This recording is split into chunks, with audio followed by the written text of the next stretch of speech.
Muy buenas, ¿qué pasa? Bienvenidos al canal Dani Pro Cycling y aquí tenéis el análisis de lo que ha pasado en la etapa número 7 de la Vuelta a España 2024, una etapa con un puerto en la parte final, en la ciudad de Córdoba, un circuito que se hacía y que podía dar un interés en ese final de etapa, sobre todo porque quizás no íbamos a vivir un sprint clásico puro, un sprint masivo de un pelotón grande, sino más bien distintos tipos de ataque y quizás o que una fuga llegara en esa parte final o que también en este caso viéramos un sprint reducido que ahora vamos a ir comentando. Ahí veíamos a los ciclistas prepararse para el día de hoy, nuevamente un día con calor por la zona de Andalucía. Estos días seguro que les va a dar mucho calor en todas las etapas, esperemos que vaya amainando a medida que vayan hacia el norte y donde también, como vais a ir a Wout van Aert con ese maillot verde, hoy también esos puntos en juego. Sabemos que él pasa muy bien estos puertos de montaña, pero también en este caso Groff, que está luchando esa clasificación del maillot verde,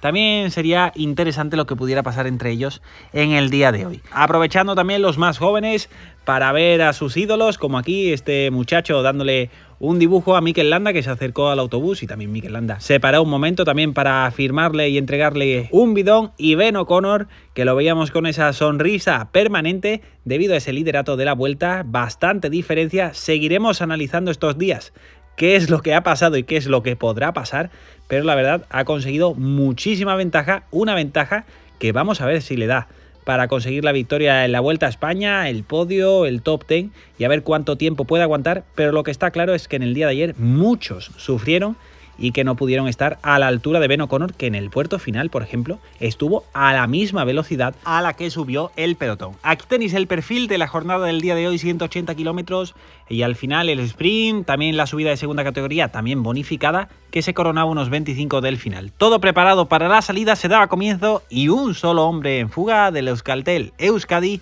que era Xavier Isasa, que tenía una ventaja, en este caso la que le permitía el pelotón, de unos 7-8 minutos, tirado por Alpecin y Visma, y ahí veíamos a O'Connor rodando con su equipo en las primeras posiciones, pero en este caso sin tener que hacer ese trabajo, e Isasa veíamos que iba perdiendo esa ventaja a medida que nos íbamos acercando al final. Llegábamos a Córdoba, donde se hacía ese circuito de 40 kilómetros con esa subida que hemos comentado, y ya simplemente entrando en la ciudad veíamos como todos los equipos se querían poner muy adelante y sobre todo veíamos muy empeñados a los Red Bull Bora de Primož Roglič. En ese momento ya daban caza al fugado, a Isasa, se ponía Eduardo Affini, en este caso para los intereses de Wout van Aert y para que ese pelotón fuera cada vez más reducido. Ahí tenéis esa longitud y la pendiente media de esa subida de segunda categoría, como hemos dicho, bonificada arriba con 6 segundos, 4 segundos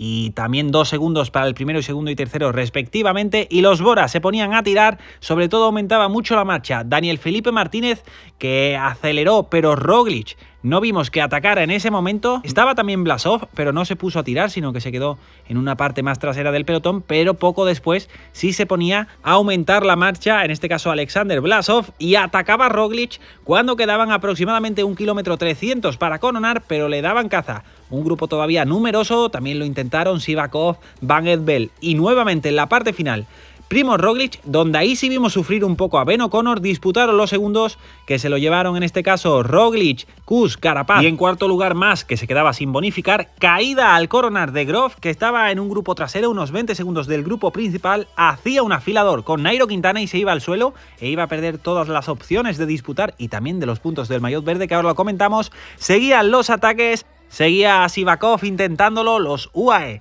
muy atentos. Kuss era el único que le quedaba en este caso a Van Aert y se ponía a trabajar, y arrancaba Marc Soler con un ataque seco muy potente, quedando algo más de 17 kilómetros para el final y conseguía abrir un pequeño hueco. También se puso a tirar el Decathlon AG2R, algo que en un principio no he entendido del todo bien qué intereses tenían ellos en dar caza a Marc Soler, pero querían tener un ritmo alto quizás para evitar otros ataques de favoritos. También lo tuvo que intentar en este caso Wout van Aert al ver que no tenía demasiados hombres para trabajar, pero ese ataque no llegaba a nada porque los UAE, con tal de que Marc Soler siguiera teniendo esa ventaja, le daban caza. Había pequeños parones, y es que Sepp Kuss se sacrificaba, aunque está luchando la clasificación general, y se ponía a tirar en un trabajo espectacular y reducía esa ventaja de Marc Soler para darle caza a unos 3,5 kilómetros del final. Luego en el final también lo intentaron David Gaudu y sobre todo otra vez Pavel Sivakov, que este ataque sí hacía un pequeño hueco, se intentaba ir, pero Alexander Vlasov, tampoco sé para los intereses de quién, se ponía a tirar y lo que le hacía era un lanzamiento espectacular a Wout van Aert, prácticamente 1 kilómetro tirando Vlasov, y van Aert con esa punta de velocidad que tiene se imponía con relativa facilidad para conseguir otra victoria en la Vuelta a España, que le daba las gracias a Sepp Kuss por el trabajo, pero también por supuesto se las tendrá que dar a Vlasov del Red Bull Bora, que de verdad no sé para quién tiraba, me los podéis dejar abajo en los comentarios si sabéis o entendéis qué es lo que ha pasado. Aquí el top 10, Wout van Aert, luego Basek, Pau Miquel, Kuhn, Hermans, Pacher, Rota, Tejada, Pole y Bennett. Y la clasificación general está así, con O'Connor 4.45, Roglic, Almeida 4.59, más 5.23, Rodríguez 5.26, Tiberi 5.29, Van Edvel 5.32, Lipowitz 5.35, Gal 5.38 y Skilmos 5.49. La clasificación del maillot verde, mucha ventaja para Wout van Aert con los puntos del día de hoy, 203, y Grof está con 162. Clasificación de la montaña, mantiene Moniquet por un solo punto con Roglic.